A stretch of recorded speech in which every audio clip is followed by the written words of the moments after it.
नमस्कार दोस्तों। क्या आप जानते हैं जो मेडिसिन आप लेते हैं वो वेजिटेरियन है या नॉन वेजिटेरियन, झटका या हलाल? क्या वेजिटेरियन कैप्सूल्स भी आते हैं? और क्यों मेडिसिन पर वेजिटेरियन और नॉन वेजिटेरियन का लाल या हरा मार्क नहीं होता?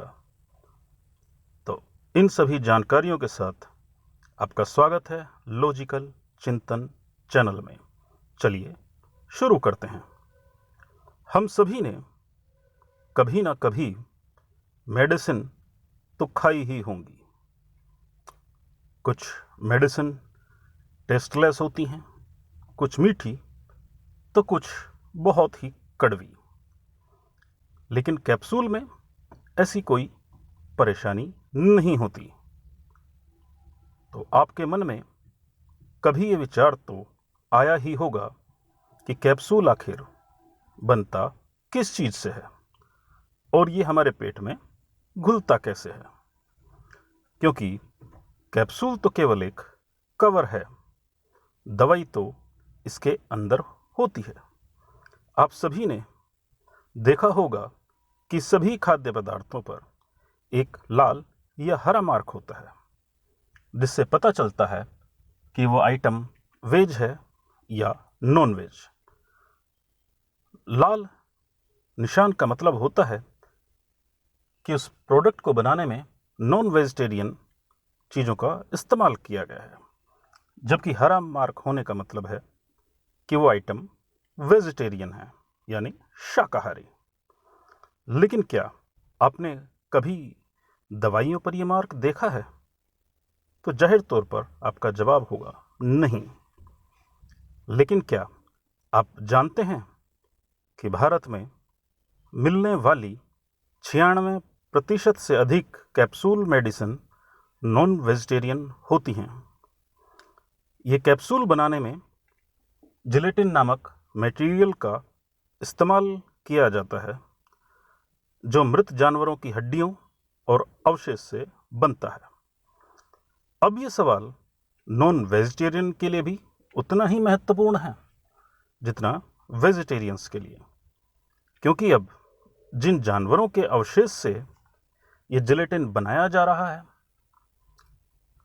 वो हलाल पशु है या झटका या कोई प्रतिबंधित पशु। तो इसकी जानकारी तो आपको शायद कभी मिल ही नहीं पाएगी।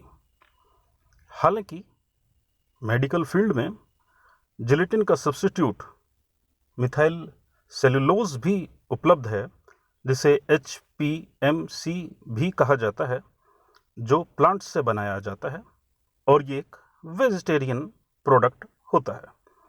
कुछ कैप्सूल स्टार्च बेस्ड भी होते हैं, लेकिन क्योंकि ये प्रोडक्ट जिलेटिन के मुकाबले महंगे और कम टिकाऊ होते हैं, जिसकी वजह से दवाई कंपनियों को जिलेटिन का इस्तेमाल करना आसान और काफ़ी सस्ता होता है।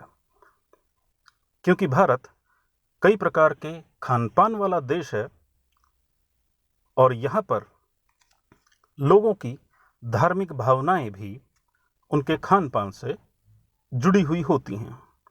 तो यहाँ मेडिसिन पर वेज या नॉन वेज की पहचान आखिर क्यों नहीं होती?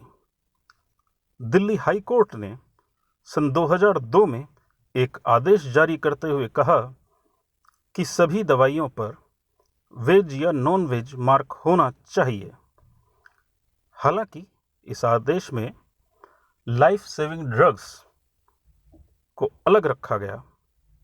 इस मामले पर सुनवाई करते हुए 2013 में सुप्रीम कोर्ट के जस्टिस GS सिंघवी और जस्टिस SJ मुखोपाध्याय की बेंच ने इस आदेश को रद्द कर दिया। तो दोस्तों, कमेंट बॉक्स में ज़रूर बताना कि आपको ये जानकारी कैसी लगी। अगर अच्छी लगी तो लाइक बटन को दबाकर चैनल को सब्सक्राइब करके बेल आइकन ज़रूर दबाएं, ताकि भविष्य में आपको इसी तरह की रोचक जानकारियाँ मिलती रहें। धन्यवाद।